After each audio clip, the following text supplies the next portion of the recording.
Kevin Kugler. Kevin, how are you this morning? I am just awesome. I mean, the chance to be on Ravi with you is great. Oh, jeez. I appreciate that. That was the end of the sentence. There was no more. I just wanted to make sure everybody knew I'd put a period in that. Yeah. When are you? When's the airport? The airport is Tuesday evening, and then Denver on Wednesday for interviews. Hopefully this blizzard thing won't be a problem, and then Thursday games. I mean, we dive right in. Although I don't think we start till 12:30 Central Time, 11:30 Mountain Time, but still, we dive right in. We have no break either. That's the worst part of having one of these West Coast times is that normally you do two games. You have about an hour and a half break in between, and then you do two more.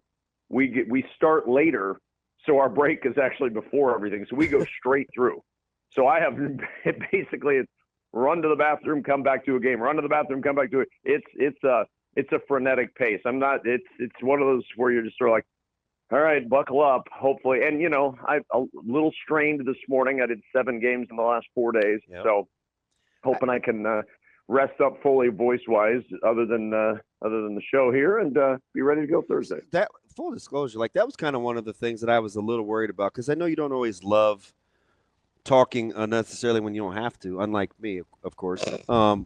The schedule, though, is the break work for you? You've done this long enough now where you can kind of condition, or was the tail end of this season a little bit different for you than it normally is with the amount of games you did? No, I mean it was about the same, to be honest with you, as what I usually do. I mean, I tend to grind a little bit during the basketball season, and there are weeks where you definitely feel it more than others. I mean, there are some of those weeks in mid-February where you're looking at games with, no offense to the Washington Huskies, but when they're coming up on the schedule, there's just not as much juice because there's not much on the line at that moment for them. So there were a few of those weeks where you're kind of like, what are we? Whew, we got some grinders here. But now it's a fun time. I mean, now the games matter so much, and it's such a cool event to be a part of. And you sit right there where you normally would for TV, right at half court, and you do the games, and you get to see some of the best moments in sport. And the other thing is, let's be honest, it's 3 weeks now until we get to crown a champion, and then basketball season is over for the most part. I mean, I'm adding in the crown for a couple of days this year. So, yeah, I mean, there's that's added into my life. In between, Robbie and I will go straight from Indianapolis, where we're doing the regional weekend. We will fly directly to Vegas.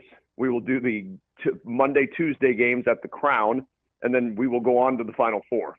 So that'll be an interesting week. That's not one I've done before, obviously, because the Crown didn't exist until 12 minutes ago.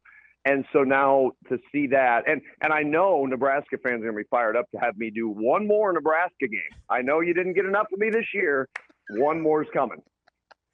Kevin, you kind of fooled me there for a second. You said Robbie as in Hummel, who you hang out with all the time, and I was like, wait, where am I? Robbie, you got to get to Indy, and then we're going to Vegas, and then you're going to the Final Four. It's like an Oprah show right now. Robbie, you're going to the Final Four. Do you like?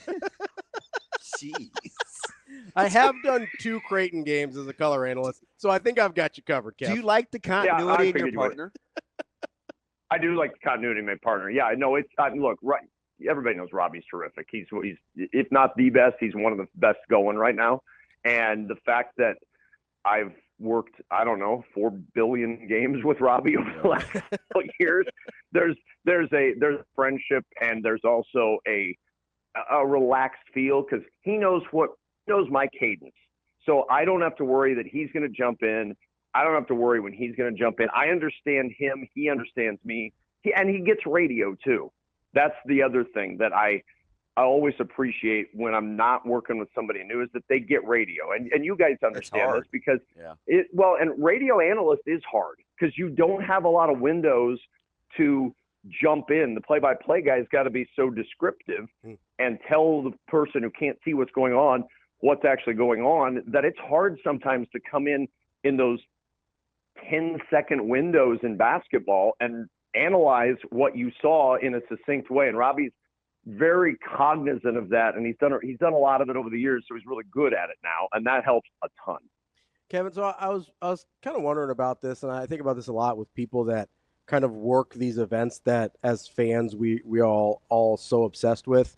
And I wonder, like, do you have a favorite part still? Like, is there a part that still gets you like super excited? I mean, obviously you love what you do, but it's also a huge grind, as you kind of just described to us. Like, is there a part that just as a fan of sports and of the sport of college basketball that still gets you super excited about this? Oh, absolutely. I mean, if you look, I have had this debate with other play-by-play announcers, and some of the older guys are like, oh, you can't be a fan, and I just think that's completely wrong. I have to be. For me, you have to be a fan of the sport. Otherwise, it's just you're just going to work, and that's. I mean, what is that? I'm supposed to be out there having fun, and look, I sit in a chair that has the best access in the world. I'm sitting half court. I get to talk to every coach, every player. I get to do these games that so many people would give their eye teeth to do. I never ever take that for granted. The fact that I'm doing this at the ultimate level. Like, I never thought I would be doing this. So it's when I sit down at the Final Four, and it's going to be especially cool this year because it's back in San Antonio, and that was where I had my first Final Four back in 2008. And there's going to be a lot of memories that come up sitting there with Coach Thompson and with Bill Raftery and with the Chalmers shot and all of that stuff that happened in 2008. And for me to be back in San Antonio I hope it doesn't mean that this is the end, but when I'm back in San Antonio, it's going to be one of those moments where, you just kind of have to realize, gosh, because I still remember that year. I still remember that Final Four. I still remember walking out and seeing Bill Russell in the lobby of the place and thinking, what am I doing here? What is happening? And so, yeah, no, those moments are the moments that still kind of take me back. Like, wow, what am I doing here? How cool is this? And yeah, I will have a lot of those moments in the tournament because I always do. The tournament has a lot of great memories for me and has a lot of great moments for me. And I've gotten to call a lot of really cool things as a result of it. So those moments are still just, they're pinch me moments, even after all these years of doing it. It's one of those things that doesn't get old. I have a lot of those moments. I walk into an NFL booth every Sunday and to do TV, and that doesn't get old. There's never a point where I'm like, well, gosh, you know what? I think I'd rather just sit at home and stare at the wall. No, this is cool. It's a cool thing to do, and I'm blessed to be able to do it. Yeah, it's interesting because I think I told you this talking to Greg Sharp. I said, with my career arc, the two most influential people have been you and him, right? The transitioning from what you just talked about. Of 3 is Shane, right? Yes, I love Shane. Shane is where I learned to practice kindness and being other-centered. Yes, unfortunately, you haven't yet learned patience with Shane, but eventually that will come. So, just like telling the story differently, one of the things I think you do differently, and I'm curious if you still do it, because I got this from you sitting in coaches' meetings. You talked about the car wash on Wednesday. Do you still do kind of the deal where you obviously are getting storylines and you're kind of jotting down notes and you're talking, and you still weave those kinds of things in during the broadcast, right? That somebody will go on a run and that you'll talk about a story and they talked about wanting to play a certain, like, is that by design? Does it happen naturally? I know you could do it. You did it with football, and I watched it. Is it still the same when you get those car washes in college basketball? Because it happens so fast. It does, and it's harder to do in basketball, and you have to be more succinct with it. But and you saw it this year watching football. I mean, our group really, and I want to think I was an influence on this. Our group is really big on making sure we get the stories on the air. It does, and every group has their own philosophy, and there's not a right or wrong one. But I always feel like if I'm going to sit down and talk to a coach or a player, and they're going to take the time to sit down and talk to us about their team, about their philosophy, whatever, it feels like I should share that kind of access with the audience. I mean, I don't need those stories from myself. I'm not sitting around at night telling my wife, Michelle, hey, and then the coach said this, and then the players said this.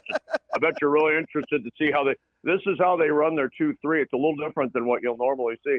I don't. So that's the key to a happy marriage. You don't do that. Exactly. Breaking down the 2-3. No. She actually has a poster in our a framed picture in our living room that says, feel free not to talk to me about sports. So that's I think the real key to a marriage is just ignore most of what I do. But she's learned to ignore most of what I do over the course of a lot of years. So in sports and otherwise. But I always feel like if I'm going to get that information, and if I find it interesting, maybe somebody else will find it interesting too. So, it comes up, for example, Vlad Golden, the center for Michigan. We had a game earlier this year where he got tangled up with somebody inside. And I just had this little note written on my boards that he was a competitive wrestler until the age of 15 when he turned his attention to basketball. Now everybody knows Vlad Golden is this giant mountain of a Russian man. And so, but he got tangled up and there was a little scrum pushing and shoving. And I just dropped in and I was like, hey, be careful. I remember who it was. Yeah, Vlad was a competitive wrestler until the age of 15, and now he's bigger. I don't think he's forgotten the moves. He's just got a lot of size behind him.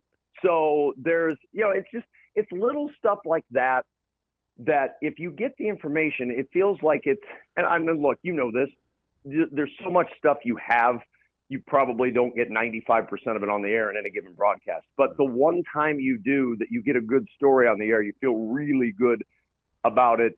And I mean, one time in my career have I ever gotten on talkback where there's a button you push in the booth, for those that aren't there, that allows you to communicate off air with the producer. And you can say, hey, I want to do this. One time in my entire career, I had a story about DeAndre Carter in a football game. This was a few years ago on NFL. And I got on my talkback and said, I know I've never asked for this, producer, but I want to come back and I want to tell a story. He's like, great. So we came back because DeAndre Carter, his brother, had died as a high schooler in a weight room accident. And as he sat by his younger brother's bedside, he swore to his brother that he would make their NFL dream come true. And it was a story that not really too many people had known, because he had told it to me when I was in meeting with him for a preseason game. And I'd written it down because it was such a cool story. And I saved it. And when it came up, he ran a kickoff back for a touchdown. We had the game. I got to tell the story. Oh my gosh. Like the local media then picked it up in the city he was in, and they all did these stories on it. And it was really cool. But those are the kind of moments where you're like, that's why you do the prep, is for that moment where you may be able to tell a story like that. That's pretty cool. Kevin, we don't have a ton of opportunities to talk to someone who's called as many NCAA tournament games as you have. Full disclosure, it is my favorite sporting event of all time. Do you have a favorite call that you've done, like a moment that was your favorite to call? Well, I'm trying to think. And we're just talking NCAA tournament, right? It's not like if I was in college and I called Damon Benning kicking a game-winning field goal or anything. So not that. But because I saw a picture on the internet of Damon kicking, so I really kind of reinforced. Yeah, I think you authored that. I don't know what you're talking about, but anyway, no. But the first Final Four I did was obviously one of my favorite moments of all time because it was my first, and they say you never forget your first, and I have not, and it was but it was just there was so much in there. Basketball call. Come on, Damon. Get your mind out of the gutter. That's also a tough one to beat too, that's a tough. I need to grow up. I'm sorry. You do. You do. And hopefully Bill and Papillion will call and you can ask him about lawn maintenance or something. Got some sales at Fairway. I'll ask.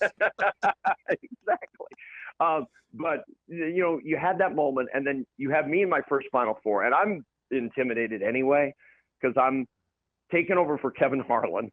And I'm sitting there with Bill Raftery, who I've watched my entire life and think is just the greatest human being ever, and John Thompson, who I was deathly afraid of because I had watched Big East basketball and saw this giant man with a towel scowling at people.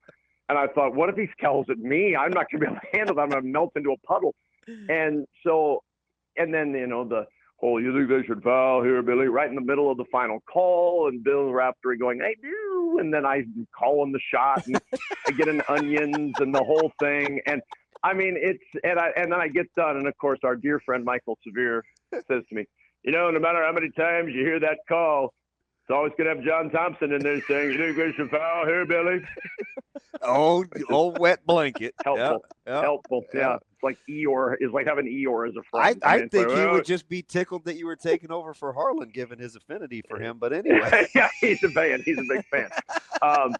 But that one will always resonate. The Villanova, North Carolina game and that frenetic finish is one that I will never forget. I was relatively pleased with the call. And I say that because there are many times I'm not pleased with the call. So I don't say it like, "Oh, look at how great I did." It was one of those moments where it's like, "Oh, I didn't screw it up. That's awesome." And so that's what I like. Damon's favorite games too.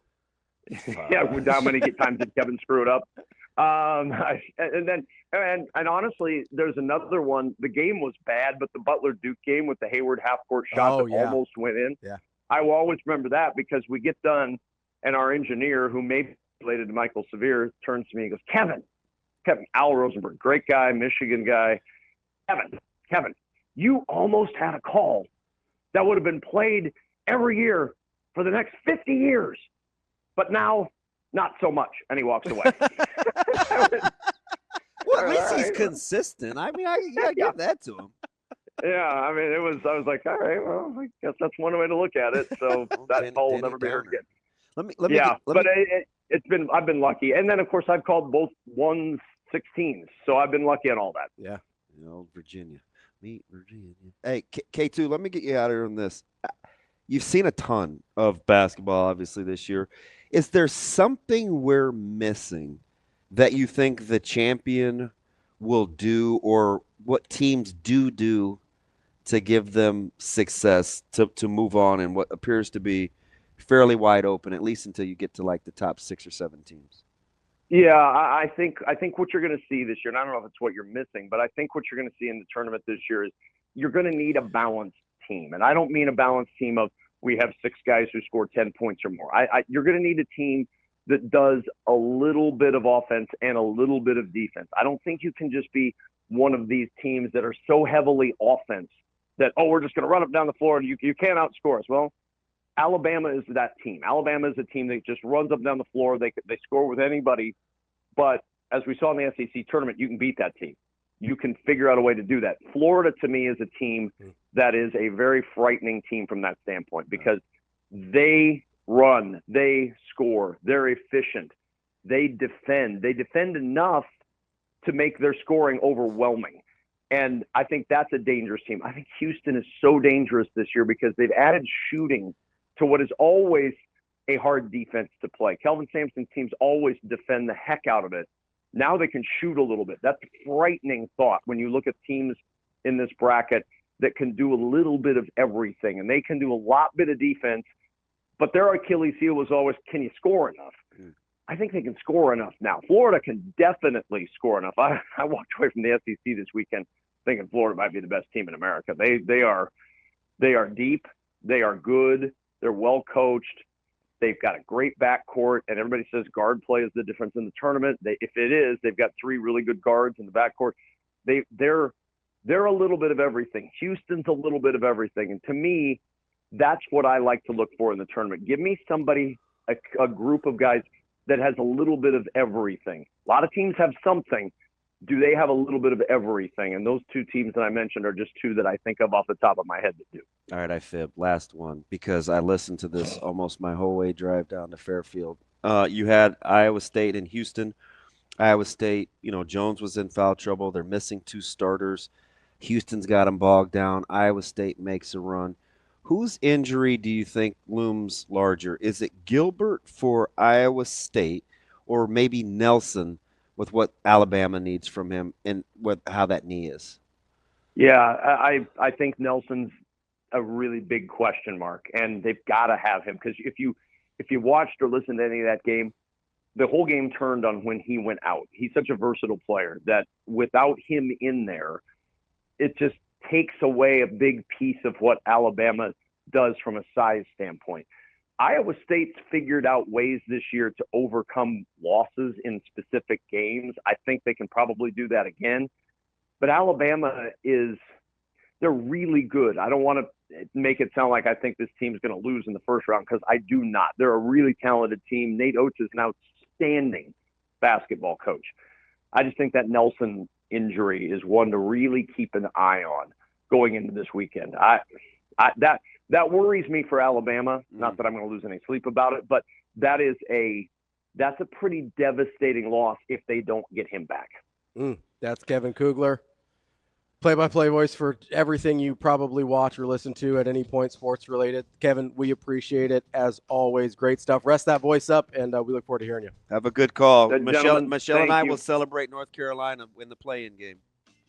Yes, I mean, what is that? Come on. You just finagling that garbage. Give me a break. It's the power of your wife. Hey, Bubba Cunningham wasn't... Yeah, exactly. Bubba Cunningham. Oh, look, I got a $100,000 bonus. Neat. He wasn't in the room. I'm sure it's fine. Knock it off. He still gets the check. Knock it off, you two. Knock it off. I'm sure it's fine, Kevin. He wasn't in the room. Go Heels. All right. Goodbye. See you, buddy.